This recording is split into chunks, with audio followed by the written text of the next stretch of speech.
ছাত্রের ঝাঁপ দিয়ে আত্মঘাতী পড়ুয়া মৃত গৌরব দত্ত এমএজি বিশ্ববিদ্যালয়ের পড়ুয়া। ঘটনাস্থলে বিধাননগর দক্ষিণ থানার পুলিশ প্রতিনিধি রৌনক রয়েছে। রৌনক, পুলিশ সূত্রে কি জানা যাচ্ছে, কি কারণে আত্মঘাতী এই পড়ুয়া? দেখো, একেবারে যেটা জানা যাচ্ছে, আজ দুপুর 4টে নাগাদ কিন্তু এই ঘটনা ঘটে। যে শেষ আবাসন রয়েছে সেখানেই এই 20 বছরের পড়ুয়া এমএটি ইউনিভার্সিটি, তিনি কিন্তু একটি 3তলা বাড়ি রয়েছে সেখান থেকে ঝাঁপ দেন। এবং যারা তাকে উদ্ধার করেন তাদের কথায় তারা বলেন যে যখন এই ঘটনাটি ঘটে তখন 3 জনই এখানে উপস্থিত ছিলেন এবং তাকে যখন নিয়ে যাওয়া হয়, যেটা সূত্র আপনার জানা যাচ্ছে যে ইউনিভার্সিটিতে কোনো একটা ঝামেলা হয়েছে এরম ধরনের কথা কিন্তু কানাঘুষো শুনতে পাওয়া যায়, যদি ইতিমধ্যে এই বিষয়ে কিন্তু নিশ্চিত কিছু বলা যাচ্ছে না। এবং পুলিশ সূত্র আপনার জানা যাচ্ছে যে ইউনিভার্সিটিতেই হয়তো কোনো বন্ধুর সঙ্গে তার কোনো ঝামেলা হয়েছে কিনা বা কোনো মহিলা গঠিত সম্পর্ক রয়েছে কিনা, এই বিষয়ে কিন্তু একটা তথ্য সামনে উঠে আসছে। কিন্তু যখন তিনি এখানে ঝাঁপ দেয় তারপরেই কিন্তু তাকে উদ্ধার করে এখানকার 3 জন পাম্প অপারেটর এবং নিরাপত্তা রক্ষী। এখান থেকে কিন্তু ঠিক 500 মিটার দূরত্বে একটি বেসরকারি হাসপাতালে তাকে নিয়ে যাওয়া হয় এবং তার কিছুক্ষণ পরেই কিন্তু তাকে মৃত বলে ঘোষণা করা হয়। যেটা বিষয় এখানে সামনে আসছে, কি কারণে তিনি আত্মহত্যা করলেন এবং 20 বছরের পড়ুয়া তাকে যখন উদ্ধার করা হয় তখন কিন্তু এখানকার যারা প্রত্যক্ষদর্শী তারা জানাচ্ছিলেন, তার মুখ থেকে কিন্তু বারংবার এই ইউনিভার্সিটি সংক্রান্ত একটা বিষয় সামনে উঠে আসছিল। কিন্তু কি ঘটনা ঘটেছিল, কেনই বা এরকম চরম পরিণতি হতে হলো তার, এই বিষয়ে কিন্তু এখনো পুলিশ খতিয়ে দেখছে। জানা যাচ্ছে। অনেক ধন্যবাদ। আমি নই, বাট আমি আবাসনে থাকি এবং তারপরে বেরিয়ে যেটা জানতে পারলাম, যারা চেনা পরিচিত ছিলেন, দুপুরের হয়েছে ঘটনাটা।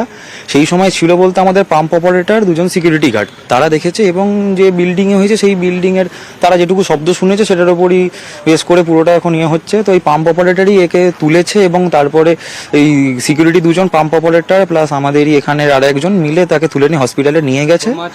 এই আর সঙ্গে ওর মা ছিল। কানাঘুষো শুনছি যে ইউনিভার্সিটিতে নাকি র্যাগিং হয়েছে বা হয়ে থাকতে পারে ওর সাথে, সেরকম মানে ও যাওয়ার সময় ক্লেম করতে করতে গেছে। প্রমোটারের সঙ্গে রফায় তৃণমূল কাউন্সিলর, সোশ্যাল মিডিয়ায় ভিডিও পোস্ট করে দাবি শুভেন্দু অধিকারীর।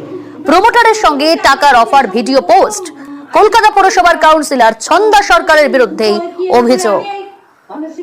শুনিয়েছি যে ও স্কয়ার ফিট হিসেবে নেয়, স্কয়ার ফিট কত টাকা? 150 টাকা করে নেয় স্কয়ার ফিট। 150 টাকা স্কয়ার ফিট? হ্যাঁ। ও 150 টাকা স্কয়ার ফিট, আমরা যা স্কয়ার ফিট শুধু। হ্যাঁ, আমাকে 80 টাকা করে দিলেই আমার হয়ে যায়। 80 টাকা করে? হ্যাঁ। তো কত 80 টাকা? আমাকে 80 টাকা করে দিলেই আমার হয়ে যায়। 80 টাকা করে? হ্যাঁ। তো কত 80 টাকা? 100 ইনটু 80 88 টাকা। অভিযোগ অস্বীকার 125 নম্বর ওয়ার্ডের কাউন্সিলর ছন্দা সরকারের। তিনি বলছেন এটা অনেক পুরনো ভিডিও। ভিডিওটা মনে হয় 1 বছরের বেশি, 1 বছর আগেকার হয় তারও বেশি। ভিডিওটার কোনো টাকা পয়সার কোনো কথা মনে নেই নাকি শুনলাম, আমি শুনিনি, আমি জানিও না, আমি আগেও শুনিনি, আমি এখনো শুনিনি। অনেকে এসে বলছে যে কোনো টাকা পয়সা পাবেন না, শুধু একটা 80 টাকার কথা শোনা যাচ্ছে।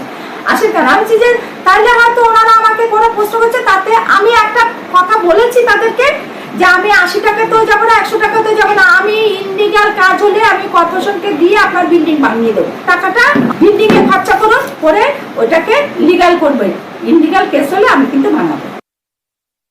বলছে আমি আপনার ওয়ার্ডে একটা কাজ করব, আমি লিগাল ভাবে হলে করুন, ইনলিগাল হলে আমি কর্পোরেশন থেকে ভাঙিয়ে দেবো। অনেকে তো 100 টাকা স্কোয়ার ফিট নেয়, 80 টাকা স্কোয়ার ফিট নেয়। আপনার কি? আমি 80 টাকা স্কোয়ার ফিট, এইটুকু আমি বলেছি, ওইটা পর্যন্ত কিন্তু কেটে দিয়েছে। আমি বলেছি 80 টাকা আমার স্কোয়ার ফিটের দরকার নেই, 100 টাকা স্কোয়ার ফিটের দরকার নেই, আমার দরকার লিগাল কাজ করা। অনেক বাধা পেয়ে আজকের আমার বিরুদ্ধে বলছে বিরোধীরা, এরা বিরোধী, এরা তৃণমূল দলের নয়, এরা বিরোধী। মানে শুভেন্দু অধিকারী ওখানে পাঠিয়েছে, সেই শুভেন্দু অধিকারী তো নিজেরই টাকা ধরা পড়েছে দেখা গেছে। আমার চোখের জল যারা ফেলবে তারা ভালো থাকবে না, তারা ভালো থাকবে না। তার কারণ আমি কোনোদিন অন্যায়কে প্রশ্রয় দেইনি, অন্যায় কাজ করিনি। ভয়েস স্যাম্পল টেস্ট হোক, ভুল প্রমাণ হলে ক্ষমা চেয়ে নেবেন বলে দাবি করলেন শুভেন্দু অধিকারী।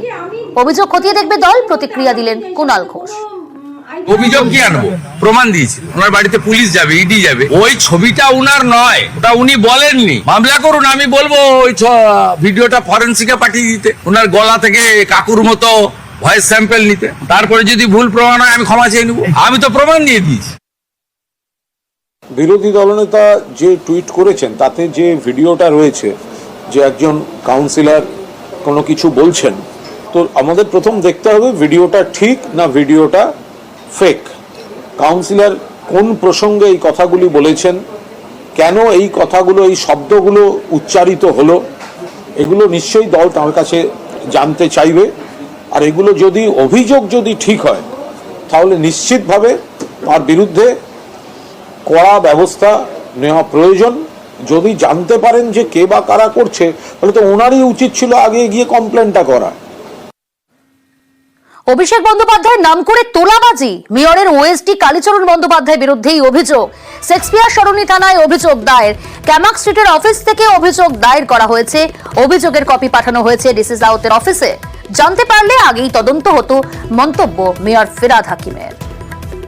এটা আমি আগে কোনদিন শুনিনি, আমি আপনার কাছে শুনলাম। যদি এরকম কোনো কমপ্লেন থাকে তো আমাকেই দিতে পারতো, আমি ইনকোয়ারি করব। বিভাগীয় ইনকোয়ারি করা নিশ্চয়ই করা। আইএসএস স্ত্রীর শ্লীলতাহানিতে কড়া হাইকোর্ট। ধর্ষণের চেষ্টার অভিযোগপত্র বিকৃত করার অভিযোগ, পুলিশের বিরুদ্ধে নথি নষ্টের অভিযোগ। কাঠগড়ায় কলকাতা পুলিশের 6 আধিকারিক। সিপিকে এই পদক্ষেপের নির্দেশ বিচারপতি রাজশ্রী ভরদ্বাজের। আইএসএস স্ত্রীর শ্লীলতাহানির মামলায় এমনটাই নির্দেশ হাইকোর্টের।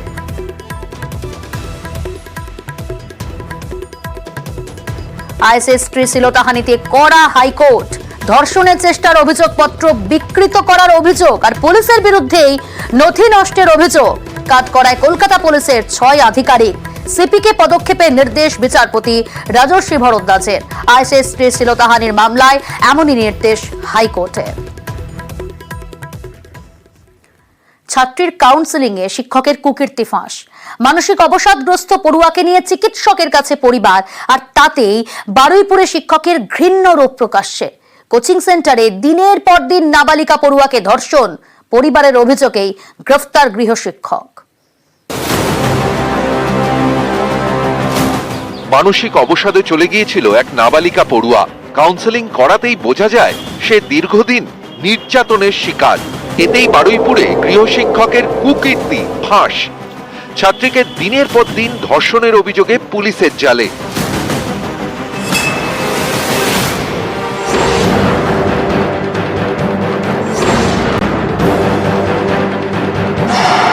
বিশ্বনাথ সর্দার রেলের কর্মী, বারুইপুর স্টেশন সংলগ্ন রেল কোয়ার্টারে কোচিং সেন্টার চালান, পড়ান অঙ্ক।